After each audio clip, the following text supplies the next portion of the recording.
Hey everybody, so kind of wanted to show the progress that I've been making with the MMO, some of the new things that I've been working on. So I do have it up live now, but we're just going to show the debug version here that I've got set up. So this is how I'm building, testing, all that fun stuff.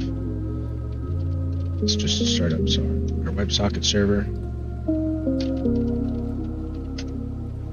our auth server. So this is, for authentication. So when you want to sign in, you're going to be checking that against the actual website, and then that website will tell the game server this person's authenticated or this person is not. It's a lot simpler that way than giving. I'd argue it's a bit more secure too than giving your game servers direct access to the unhashed or the hashed passwords in the database. It's a little bit better to use the auth server as a middleman.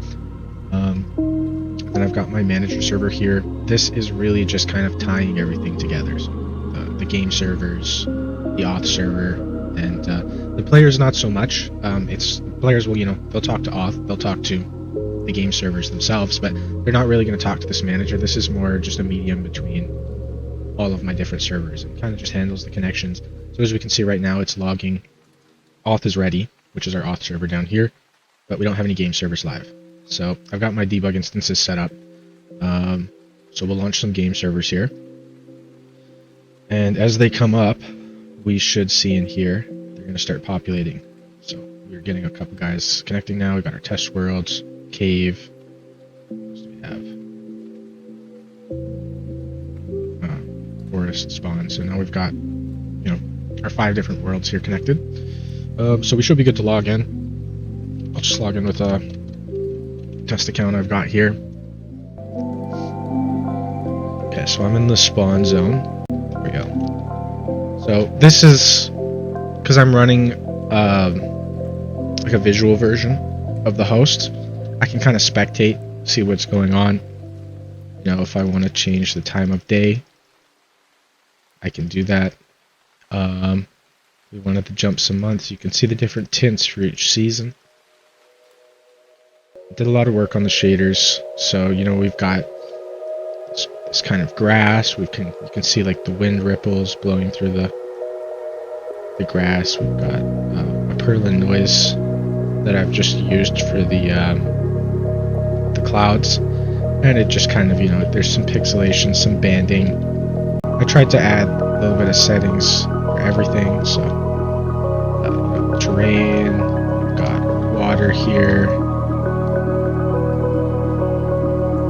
I've been working on some of the interactions in the world, so it's going to be an open world MMO. So I have this ranged function. I kind of broke apart the walk animation and then separated it, so the top bones could kind of do their own thing while you could still kind of walk in a direction. I think I'll have to do some work on the side step. It looks a little bit derpy, but you can shoot your arrows. Let's go show you guys some of the different items. We've got our inventory down here. It's pretty basic. Every item in the world is going to take up physical space. So, for example, this backpack. It's kind of hard to see, but it increases the inventory height here by 2. Got a couple tabs here, gear tabs, so you can kind of see what you're wearing. You can right click to drop, or you can just right click it in here. Got a couple different animations, so we've got this punchy animation. We switch to weapons. I can basically build the models, and I'll kind of go into how these items are built a little bit later, but you can assign different animations to the weapons. So for these weapons, I've got the crush animation, and you can equip them both on your main hand and your offhand. Offhand is just a bit slower. We've got some gold down here. I think this is a quantity of 55. Yeah, so we can pick up some money. Drop our golds. You can kind of see the vision here with the items. I want it to be, when you go into your bank or your vaults in the game, I want it to be, you have a pile of 100 potions, not just a single stack that says, X100 on the bottom of it. For some things like golds, there is some stacking there. So like, you have 1 gold here or 10 gold here, so 2 5s. Yeah, we got a stick here. This is just a usable item. Of course, we're gonna have things like potions and stuff in the future. Right now, you're just breaking the stick. No big deal. This think of it as a second manager, but it manages the cluster of zones, right? Because there's only going to be 1 spawn per world. There may be multiple servers, but for each server there's going to be 1 spawn, one forest, 1 test world. So we need a way to kind of manage that separate from the manager itself.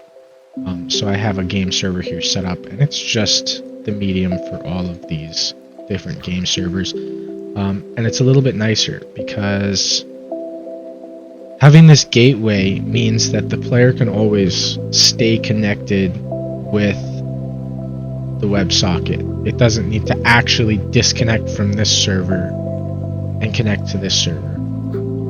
Because really, the client's connected to this server.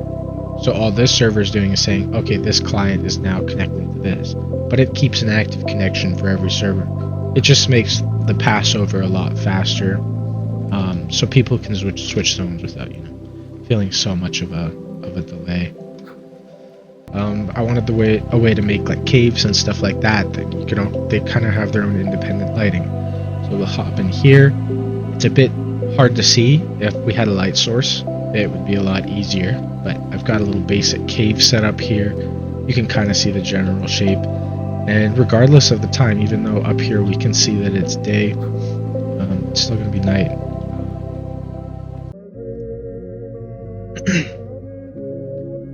I'm not going to go too in depth on the world builder itself, but I will go into depth on the item builder. This is kind of what it looks like. Got a few different items here already. Go ahead and make a new one.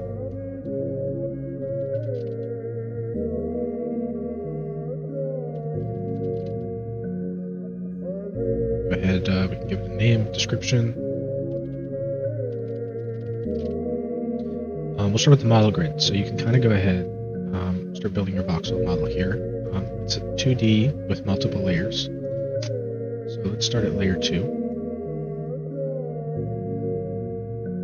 If we went to say layer 1, 0, you can see it's quite a ways down there. You can also go as high as here. So items can get pretty big. I don't think they'll ever need to be that big, but I figured,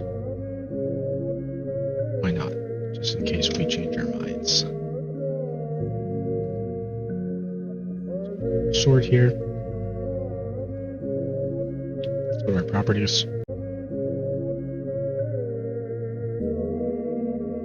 270.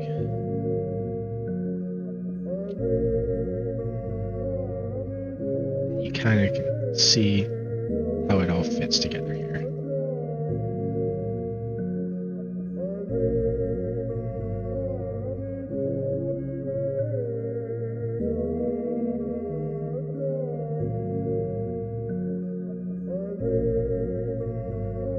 Different attacks.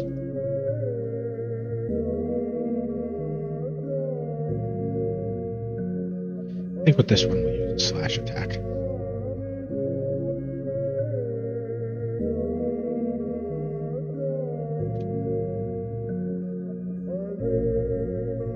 And then here's where we make the icon.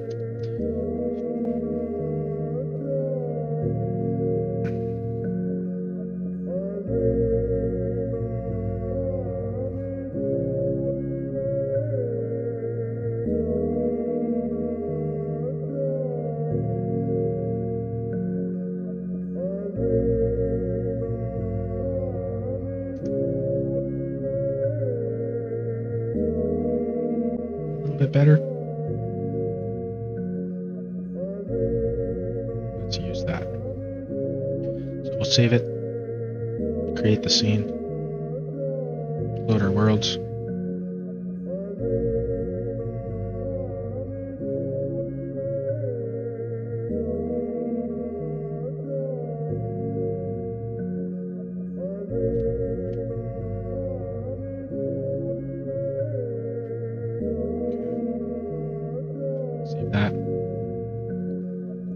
some time.